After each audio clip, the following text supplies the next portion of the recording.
Hey guys, welcome back to another episode of Pegasis Movies Podcast. I am your host, Robert Bettis, and today we will be talking about how to enter your movies or documentaries, TV shows, or short films into festival circuits. Now, this is very important for people who are just getting into the industry or people who are independent filmmakers or you want to make documentaries, you want to do different things like that. This is the pretty much the only way other than just trying to get traction off of social media to do it, okay? So you want to enter into a thing called the Film Freeway, okay? Now for those of you that know what this is, okay, it's the most, most professional way that you can enter into any kind of film festival. So you make an account, you put all your information there, your manager, publicist, agent. If you don't have those, you don't need them. You don't have to worry about it. And then your actual film. Now, you don't want to just put like a YouTube video out there, unless that's what you're going for. If you're gonna shoot a docu-series, that's gonna be kind of shot in the editing the same way as you would a YouTube channel. Cool, that's awesome. If not, make it look your best, okay? You want to have it to where it's going to be shown, want to be shown, honestly, in the actual theaters. Now, just because you pay to enter does not mean you're guaranteed for it to get picked up, for it to be seen, for it to be voted, for it to get an award, none of that. And if they promise you that in the selection, and I'll get into the selection part a little bit later on in this podcast, don't go to them.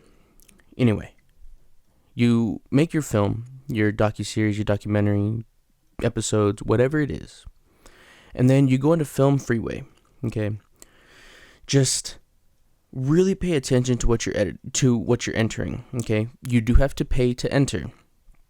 You can either do the gold, which gold's great. It gives you discounts, things like that. You can do the BAFTA. You can do the Academy credited, and then there's another one that I forgot. I can't remember which one. I only stick to the ones that are known. Okay, I only stick to the ones that are Academy credited or BAFTA accredited, which is the British awards. It's like Europe style, everybody overseas, things like that. You'll find a lot of that over there. But what's really cool, man, is that the Academy goes all over the world. The Film Academy, Oscars. So having that aspect of it, you really have to put in your good shit. You know what I mean? Getting a slot in a film festival that is Academy credited means that your stuff is actually pretty decent. If you win, that means your stuff's really good, right?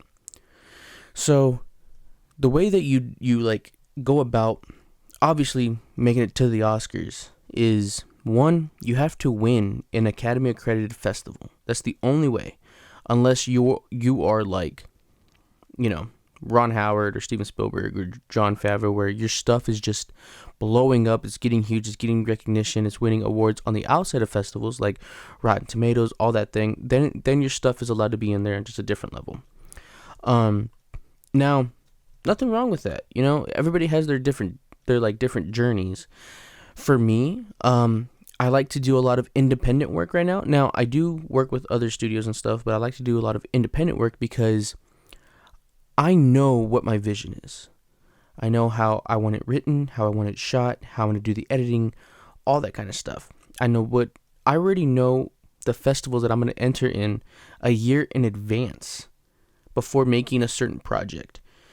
I'm not going to enter a documentary into a short film festival. Doesn't work. I'm not going to enter a documentary into a feature film festival or just a film festival. I'm going to enter a documentary into a documentary festival or a docu-series festival. When you go on the Film Freeway, it's going to give you options to pick from. You know what I mean? Don't worry about the options. Go to the filter, click on Academy credited and BAFTA credited festivals. It will literally wipe out everybody else that is just trying to start a festival or just trying to get people to join their stuff or any of that. Don't do that. Enter into the actual ones that really mean something, okay? Because it's going to push you. It's going to push you to be better, do better, create better. Really just get your shot selections. You got to be open-minded with things. You want to do an underwater scene, you don't have gear. Okay, well, get a fish tank and put your camera in the middle. Just don't submerge it all the way where the water goes on top. Boom, you got an underwater scene. You have to be creative. Like with this setup, right? For those of you on like YouTube or watching on like Spotify, I have this blue. It's like a really, really soft blue.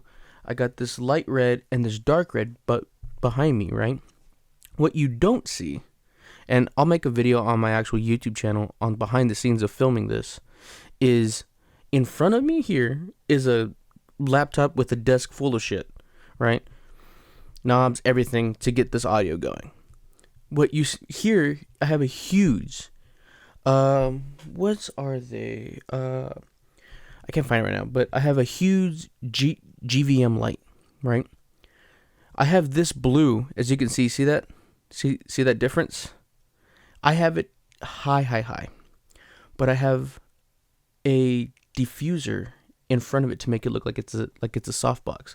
Literally, it's just hanging from my ceiling with like a thumbtack and some fishing line, and it's taped to the bottom of this thing.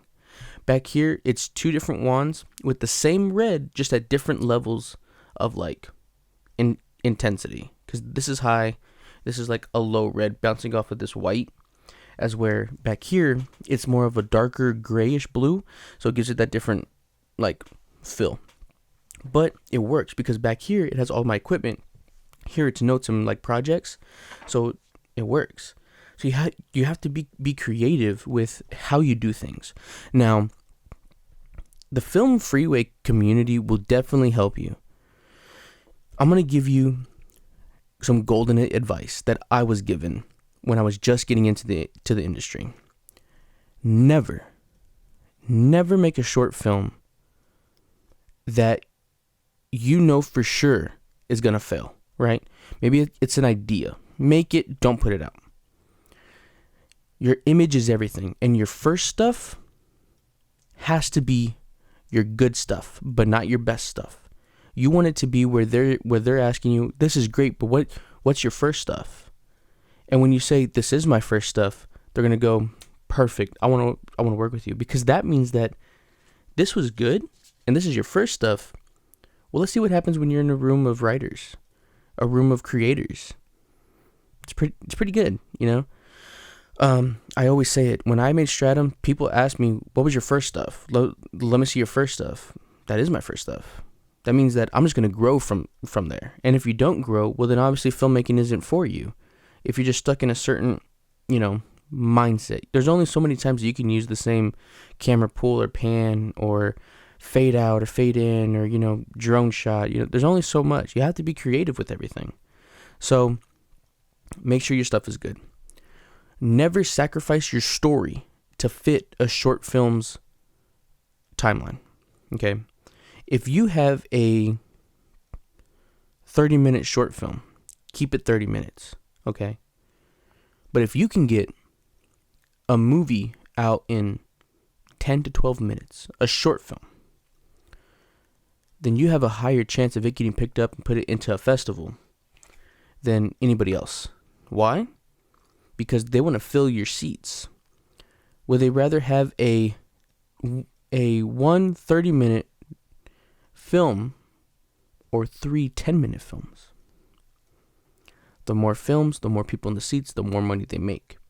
Now, that's not to say that you can't make a short film in 3 different categories, in 3 different sections that will equal 30 minutes, but they all have a storyline. It's all there. You're just submitting it in 3 different ways at 10 minutes apiece, which is still 30 minutes, but it still meets their 10-minute mark. But maybe your shit is that good to where they're like, man, this movie was great. I don't care if it's 30 minutes. People are going to want to see this. Print the poster, put them on it, let them know. Make sure you look up the festivals you want to enter in, before you film anything. There's rules. When I entered my film stratum into the film festivals, I had to submit things that were done the year prior. It couldn't have been months, it couldn't have been weeks. Your project had to be submitted before a certain time, and you can't touch it after that. You can't ask, let me go change this, let me do that, have an alternate ending. No. None of that. It has to be set in like stone. You're done. This is how I want it. So make sure that your shit is top notch. Make sure that your script is good. Make sure it's not anybody else's story. Make sure that you have no copyright issues. You want to go into this thing where it is smooth sailing. Now, I say that, but I'm very blessed to have the resources that I have. Some people have to pay for music. Some people have to find free royalty music on YouTube, stuff like that, for their films, and then just match the scenes. I don't. My little brother's a professional musician. We have a studio, everything. I go in after I'm done editing the movie, and he scores it for me. And so I'm very blessed with that. I'm very honored. Now, if you have a script, right, and you want to get a scene, but you only have this amount of music, right? Then, they say in the industry, and I'm pausing because I want to get this perfectly clear. Silence goes a long way. That's why the first movies ever were silent films. Silent movies are great. When I made Stratum, I didn't have audio. I didn't have money for audio. There was no boom mic. There was nothing. So I took how they would shoot a silent film, right? And I made it black and white. That way it matched. That way it felt like it was supposed to be a silent film, because it technically was. Then me and my brother took the script. We went to the studio, and he voiceovered pretty much the like dialogue for each scene, because it was supposed to be as if he was talking in his head. That's how we did it without the audio. I had $500 for this project. I shot it with a couple Canon cameras. I was on a ladder at like one point because we didn't have anything high enough to get a overhead shot. We didn't have drones, none of that stuff, man. When I was starting off, you have to be creative. We shot it in my parents' sunroom, and we just made it work. It was just me and him. You can make it work too. Be creative. Be so creative. If you want to get a binocular scene with your camera, take a sheet, get 2 cups, put them together, cut out the holes, and place it in front of the lens, and it's gonna make it look like it's like someone's looking through the actual binoculars. It's that easy, guys. It's that easy. Anyway, never jeopardize your story. Meet your timelines. Okay, you want to make sure it looks good. Lighting is key, guys. If y'all want to know what the actual like proper things to have when you're making a film, go to my YouTube channel. I'm gonna make one, and it's gonna be I'm gonna show you everything that you need. But what you want to do is you want to shoot the golden 3 rule, which is a wide, a medium, and a close-up. Anything after that, bonus shots. It's great. But when you're shooting independent, you're on a time crunch. You have a certain amount of light you have to work with. You have a certain amount of money. All this, you want to get your shots really, really good. So, go to Film Freeway. Look at the festivals you want to enter to. The really good ones, obviously, is the Sundance, South by Southwest, the TIFF in Canada. You have the SIFT in Canada, the Paris. You have the Tokyo. You have the German. You have the what else? The Romanian. You have the Dubai now. The Dubai Film Festival. I cannot wait to enter to. I'm so excited for that. You have all these huge film festivals. Don't forget, Everybody goes to California, which, yes, it's great. Put it in there. But you also have Atlanta. You have Florida. You have New York. All of those people, they're there for a reason, and those festivals are just as important. This year, I'm going to enter in probably 7 film festivals, and it's going to be a pretty penny, man. I'm going to spend probably about $1,000 entering everything into film festivals. I think the Sundance alone is like $300. But you win.